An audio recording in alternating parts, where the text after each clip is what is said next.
আসসালামু আলাইকুম প্রিয় ভাই।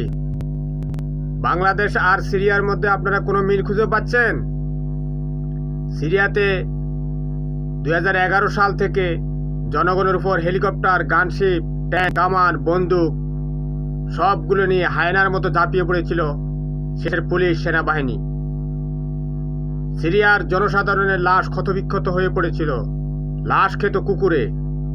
আপনারা জানেন, শেখ হাসিনা যদি মাত্র 2 মাস যদি লেংদি করে ফেলতো এই বাংলাদেশের জুলাই আগস্টের গণহত্যা, তাহলে ভারতীয় সেনার উপর তো বাংলা মুসলমানদের লাশ পড়ে থাকতো রাস্তায়, কুকুর বিড়ালে খেত সেই লাশ। আপনারা দেখেননি রিকশার প্রাদানিতে নাফিসের লাশ ঝুলেছিল?